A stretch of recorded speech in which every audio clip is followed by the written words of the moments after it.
We're going live. Hello, and welcome to Time to Talk with Cognitive Sports Therapy. And you have got Lucy Hibben and Dr. Claire in the house today, talking about child mental health, because it's Child Mental Health Week, and we've been trying to post some hopefully helpful messages on our social media threads this week, and thought it would be really good to do a kind of a live chat. It's quite nice to bring these back anyway. We used to do them every week, so that is the plan moving forward anyway. And thank you, Lucy, for joining me today. So Lucy did put out a message. I sit in Seattle, so I don't know if everyone's aware of that. So my time is different. And Lucy thankfully was able to put out a message to say, is there any questions? So I think you had quite a few come through, didn't you, Lucy, which says it in itself as to how much people are wanting to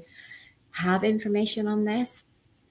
Yeah, and there's definitely some themes that are kind of running through. So I've sort of tried to condense things into sort of a broader topic. But are you ready to get started? Shall I start firing the questions at you? Yeah, go for it. Yeah. Okay. So one of the big things that cropped up was, what signs do we as parents need to look out for that our child or children may be struggling? Because I think that's often, something that people do struggle with. Sure.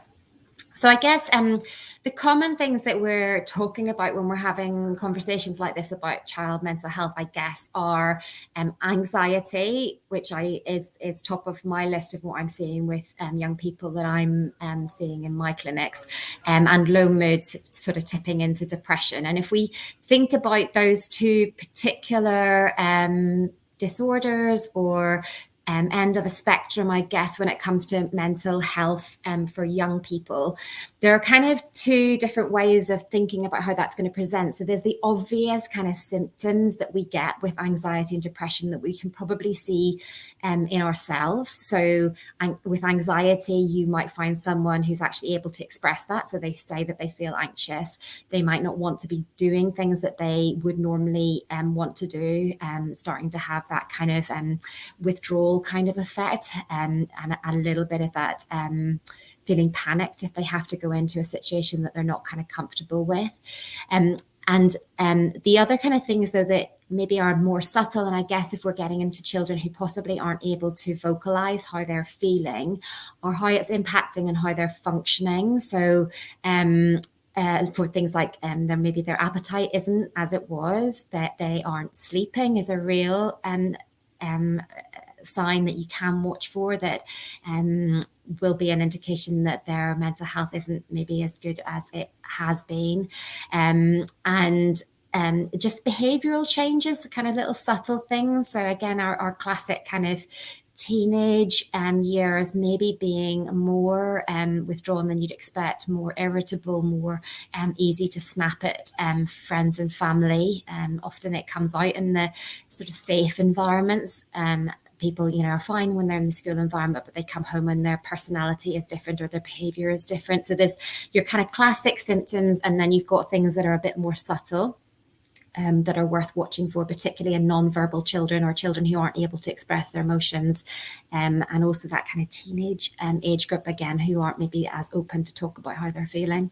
Yeah, and I really liked a post that you put on the other day, actually, that and I did this with my kids to show them all I showed them all the emojis on them, and I said, which emoji would describe how you feel right now? So and they both they thought it was a funny game, but I think that again it's sort of trying to be a little bit maybe creative, especially with those younger children, about how they're feeling, and maybe if they can't express it, to give them images to maybe have a look at. Yeah, because I think as kids, when we're learning about our emotions and how we're feeling, we kind of get a handle on happy and sad. Yeah. But the other kind of emotions, things like anger, frustration, worried, they don't always come out in words. And, as you say, the emoji thing is actually a really nice way of opening up other emotions and feelings that that kids might be having, and they might find it easier as well to use an image like that than use actual words. Yeah, no, it's good. I liked it.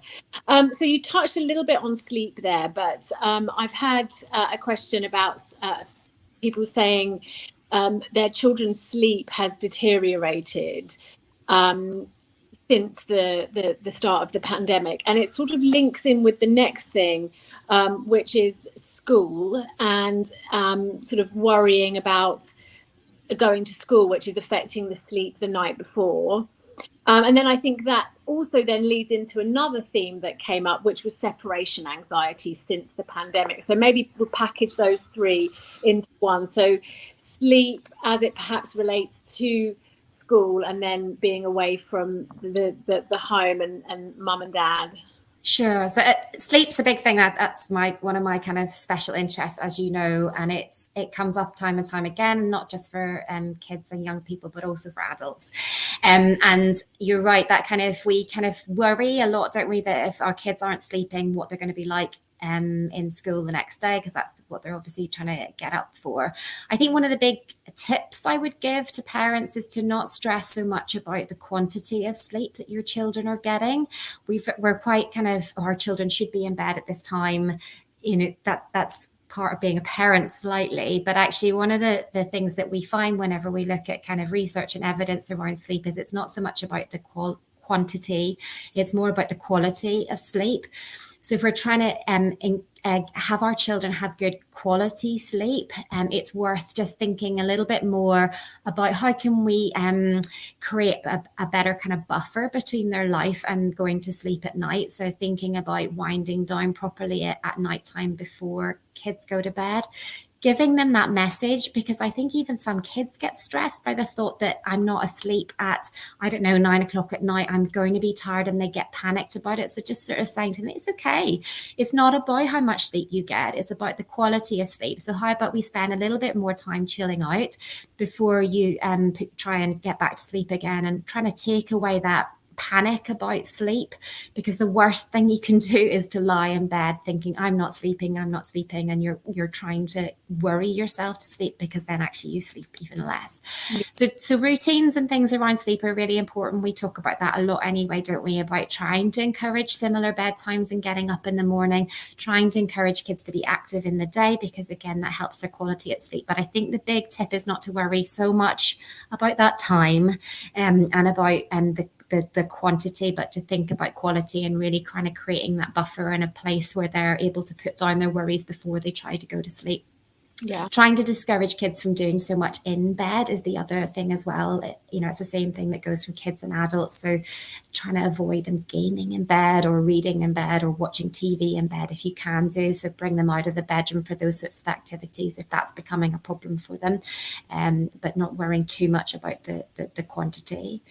The separation anxiety thing is interesting, isn't it? Because we've had a lot of kids who've been at home, being homeschooled, being around family all the time, and then they're being taken out of that, and they have that kind of back to almost starting reception kind of moment, don't they? Where we have kids kind of screaming at school gates that are much older children. And I think if you can take yourself back to those early days when your child first starts reception, there are skills that we have learned as parents to help with that. Some of that's also to do with ourselves, because we have that anxiety ourselves. We've been used to having them at home, and we want to kind of hold on to that a little bit. So self-awareness within what's happening with separation anxiety helps. But creating ways where that child does it doesn't feel separate from you. So there's an awareness that you're close by. They're very reassured that you're coming back for them at the end of the day. And sometimes carrying something with them can be really helpful. So having something, even if it's not necessarily in their hand, but something that's in their school bag. I know you always used to have like little really nice things that you did with your kids, where you would draw a little heart on your hand and they would have a heart in their hand and they could look at the heart in the day. So it's like there's really nice little things like that you can do that make them feel less separate from you. during the day. But remembering that actually the same as what happens with reception is there's an element of time that will make this better. There's a relearning that has to happen for the adult and for the child. And again, a bit like the sleep, is to try not to worry too much. You're not alone. It's happening to a lot of kids everywhere, and that time will make it better. Would be my things. There was something in the middle about school, wasn't there? Was there something specific about school? Yeah, so there was a question around just not enjoying school and feeling sad about school, and just seeing a sort of a shift in a child that previously loved school and now has really struggled to sort of get back into it and is living for the weekend, I think was the word. And so yeah, any advice around that I think would be really helpful. It's tricky again. I think there's an element here again of relearning. It's relearning the routines and relearning the kind of structure and relearning that it's safe. There's been a whole kind of spell of these children's lives where there's been a question about being at school, being safe or not, and they'll have been aware of conversations that have been happening in the media and at home between parents. This debate, should we even send our children to school? I mean, that never happened in our lifetime. So they will have that kind of fear. It's natural for what's happened, and again, an element of time and relearning that school is a safe place to go. It's where they go and meet their friends, and that's a nice thing to do, because again, they have this kind of, should I be socializing with my friends? That again was never something that was seen as risky or something that was a negative behavior. So there's an element of kind of relearning. But I think whenever, again, for any of us, whenever we are doing something that we maybe have lost the motivation for, but that we know that we want to do, and then we know that we should do it, then creating kind of nice things around that behavior can really help. So be it, at the end of the day, they have some really special mum child time, or there's something that you do in the evening, or something that they can look forward to at the end of the day, or the weekends. I mean, I don't think there's a problem with that, living for the weekend at the minute. Again, if that is something that helps a child to get through the week, I wouldn't worry too much about it, because I think that will get easier as they relearn again that school is a safe place and somewhere that hopefully is fun and that they can get that love back again for. Yeah, good. I was just jotting, I just jotted down there, children and adult, our mental health is so greatly affected by our children's mental health. They're so intrinsically linked, aren't they? And so I think it's so reassuring to hear you sort of, make that connection and say, don't worry. And this is really, really helpful practical advice. Okay, a couple of ones here. So works in childcare, and seeing speech and language difficulties in younger children, and children that just are not looking like they're going to be ready for school, and just a worry around how that then potentially affects their sort of self-esteem and self-worth as they start their school journey in September. I think this is a kind of a big playground kind of conversation that happens with parents at the minute. Is this thing to do with the sort of loss of socialization and those social skills? What will happen with these children that have missed a couple of years at this stage, where it's part of their development almost to have been around children? But I think, again, I'm going to go for the trying not to worry too much about it, that it feels like a large proportion of a child's life at the minute, but actually as they get older it will get smaller, and we all know that there are children who have started to speak and started to verbalize from very, very young. And then there have been children that are at that point of starting school where they're really only just developing language, possibly need a little bit of speech and language input. But actually, at the end of the day, they come together, and those kind of language problems that children have at that age, 5-ish, when they're starting school, that seem massive because you've had a child who's been verbal since the age of 1. That divide feels massive. Actually, when you see those children when they're hitting 10 or 11, those verbal skills have come together. So again, I would try and take the thought that not to worry too much about it. The children will develop and will still hit milestones whenever they are meant to hit milestones. And I think we can possibly, I don't know, just try not to worry too much about the impact of on that side of things, because I think what will happen is it will just find children coming to the point where they should be coming to anyway. Yeah. And I think schools are ready for it. You know, there's been a big push. I've certainly seen in trying to spend a bit more time in increasing the sort of socializations and those sorts of skills rather than so much on the academic. You know, the pressure being taken off on exam grades and numbers and those sorts of tests, and more being put forward on creating that emotional environment and social stuff for children rather than the academic stuff. So hope, you know, the schools are ready for it, and hopefully we'll work around that for your children. Yeah. Okay, and then I think this is the last one, although I am going to add one of my own in at the end. But, it can be tricky to get help for older teens with mental health issues. So any advice on signposting for your sort of 16 to 18-year-olds, you know, first port of call, any kind of help that you can offer there? Yeah, I think that I knew that was sort of going to be something that would come up, and it may be easier if I kind of put some resources onto our kind of Facebook, Instagram kind of feeds. One of the best places I think that does has some resources on there for that age group is the Mind website, and their Young Mind information is great. And actually what they have on there as well is not just their own resources, but also to other services. So Ellie Friends was always something that, again, that I recommended to that group. But there's a great whiteboard. There's different kind of services or organizations or resources that are out there, and I think they're all on that Young Mind, and I'll put a link on our website for that, or onto the social media stuff, so people can have a look at that. But I think it's hard to beat, and they are also very good at just being able to look at kind of local services for you. So going to be my next question. Are they quite tangible in terms of will they talk to you and sort of tell you, okay, you need to call this person, or point you in the right direction locally?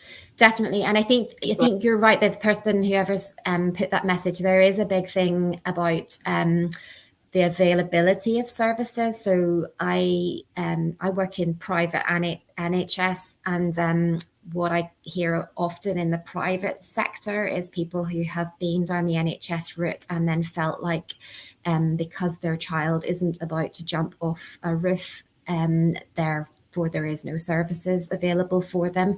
And that's the unfortunate side of child and adolescent mental health services at the minute. They're very overwhelmed and are kind of just taking that kind of tip of mental health. But if you look on the Young Mind website, there are services there for children. And I think it is sometimes worth still a check-in with your GP, because they will also be able to maybe signpost you to other things that are happening very locally to you, and other therapists who might be available even privately, but subsidized privately, to be able to access for your kind of adolescent who is struggling, because this is a very specific group of people who struggle anyway, and then we end up with a pandemic on top of their, on top of kind of hormones and other pressures that particular group have. Yeah, absolutely. Okay, thank you. Okay, I'm just going to finish with my last question. So, top tips. What are the main things that we can be doing to support the children in our lives with their mental health and well-being? What are your top tips?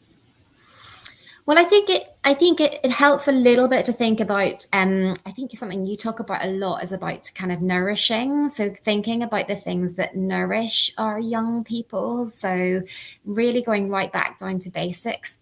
Time, spending time with young people can make a massive difference, and it comes up time and time again. You know, kids want time with us, so putting aside an evening where you're maybe going to do some board games, or you're going to make sure you have that family kind of dinner time, which can make a massive difference. Having those sort of moments where you spend time together, not necessarily talking about mental health, but just being alongside a child and doing something that they enjoy can make a massive difference. Thinking about, what they're eating. I think that's a big thing for kids, trying to keep on top of too much in the way of sugars, because that will create dumps in their mental health.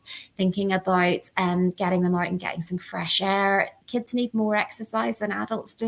We CST, we're all about getting people moving, but kids need even more than us. So it's just being mindful of that. I hear about, kids that are just not quite right, but they go out and they've been out on their bike for half an hour and they come back and they're like a different child. And it's just remembering those little things that we can be doing. And it doesn't always help, but it's one of those little building structure things that we can put in that will take some of the pressure off and drop their cortisol a little bit, and hopefully help in the background. So just thinking about nourishing, and then just thinking a little bit about the stuff that might be detrimental to their health as well. So there is some evidence, not masses, but I think a lot of screen time is not good for kids. So trying to be, encouraging them to get out and get that exercise and that fresh air before they sit in front of a screen as much as possible. Being careful about whether they're tipping into the world of drugs, which is out there particularly for our, adolescents and teenage kids and that kind of thing. So really thinking basics, thinking about the stuff that nourishes them, thinking about the things that might be detrimental. I think to me that's the easiest way to remember, rather than having a big long checklist of I must be doing this and this and this. Nourishing and detrimental, and thinking about what's good for them. Yeah, it's good. It's a really good good way to kind of visualize it. Just those two main headings there. And not worrying. I think the big thing that, we were talking there about sleep, and we're talking about just life stuff generally, trying not to worry too much about impact. Yes, kids are struggling at the minute, and that's understandable. Adults are struggling at the minute. We're anxious. How do we expect them not to be? So, but we will get through it. We will get better, and there's talking it through, but there's not worrying too much about how it will be in a few years' time. I think we're quite resilient as a species. Yeah. Yeah. Brilliant. Lovely. I think so. Yeah. I mean, brilliant. Anything else? Any final little nuggets of wisdom to add? No, that's absolutely perfect. And we were kind of hoping to keep it to sort of this sort of time. So that's really good. But I think I'll put a message somewhere that very happy to be contacted if you've got any other questions that we didn't answer, that you wanted answered, or that you just wanted to do and more anonymously. Feel free to message. We're always available for that kind of input. And thank you, Lucy, for coming today and joining me, because it's helpful, so useful. So thank you for doing that. And looking forward to the next one. Yeah. See you next week, hopefully.